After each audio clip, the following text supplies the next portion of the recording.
बड़ी अद्भुत धरा है ये, क्योंकि ये धरा भगवान के लीलाओं का हमें आभास ही नहीं कराती बल्कि दर्शन कराती है।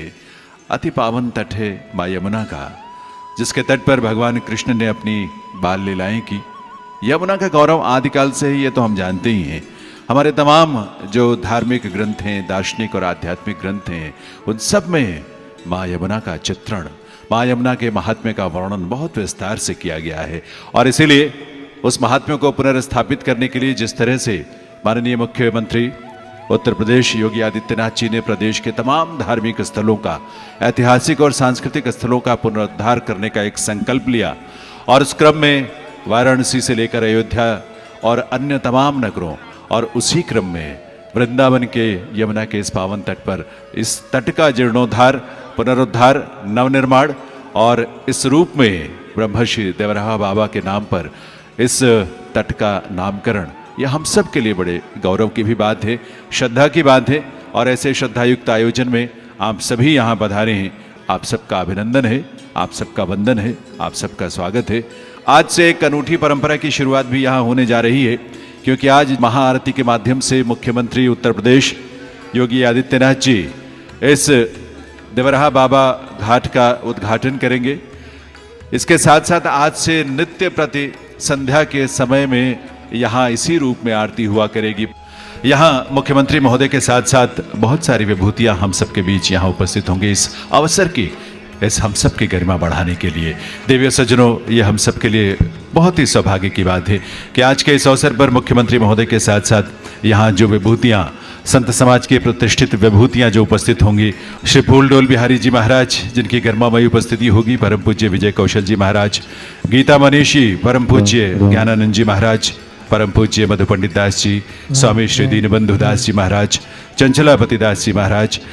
ऐसी विभूतियों की गरिमामयी उपस्थिति इस अवसर पर इस घाट पर हो रही है। और इसके साथ साथ केंद्रीय मंत्री श्री गजेंद्र सिंह शेखावत जी, जल शक्ति मंत्री भारत सरकार, उनकी गरिमामयी उपस्थिति। उत्तर प्रदेश सरकार के माननीय मंत्रीगण होंगे यहाँ, हमारी माननीय लोकप्रिय सांसद महोदया यहाँ उपस्थित होंगी, विधायकगण होंगे, बहुत सारी विभूतियाँ, लेकिन सबके मन में जो भाव है वो एक ही है, श्रद्धा का भाव है। ब्रह्मश्री देवराहा घाट के नाम से आज से जिस घाट का उद्घाटन यहाँ पर किया जा रहा है पुनरुद्धार करने के बाद, ये घाट और इस घाट के साथ जुड़ा पूरा ये माँ यमुना का तट दूर दूर तक हम सबको आकर्षित तो सदैव से करता है। हम सब के मन में आस्था का भाव भरता है हजारों वर्षों से, क्योंकि मुक्ति का मार्ग हमें मिलता है यहाँ से, प्रेम का भाव मिलता है माँ यमुना के तट पर आकर, और जीवन की सार्थकता भी महसूस होती है, क्योंकि सूर्य नंदिनी माँ यमुना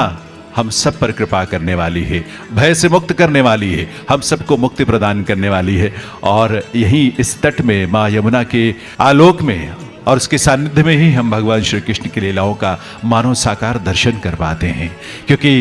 ये भगवान श्री कृष्ण की बाल लीलाओं का साक्षी आदिकाल से ये गौरव रहा है इस तट का। ऋग्वेद से लेकर वैदिक सूक्त, महाभारत और बहुत सारे महत्वपूर्ण ग्रंथों में इसके महात्म्य का वर्णन मिलता है।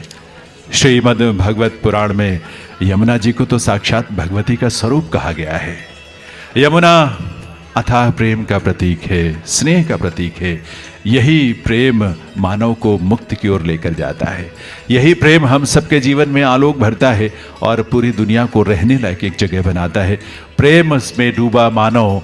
सदैव दूसरों की चिंता करते हुए अपने प्रेम को बांटता है तो दुनिया प्रेममय हो जाती है। गर्ग संहिता के माधुर्य खंड में आपको मालूम ही होगा यमुना के महत्व का जिस रूप में वर्णन है, जिसमें उसके सहस्त्र नाम यानी 1000 नामों का वर्णन, समस्त सिद्धि प्राप्त करने वाली के रूप में माँ यमुना का चित्रण किया गया है, उन भावों की अभिव्यक्ति की गई है। आज यहाँ मथुरा वृंदावन में मुख्यमंत्री महोदय का आगमन हम सबके लिए बहुत सारे रूपों में महत्वपूर्ण है।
राधा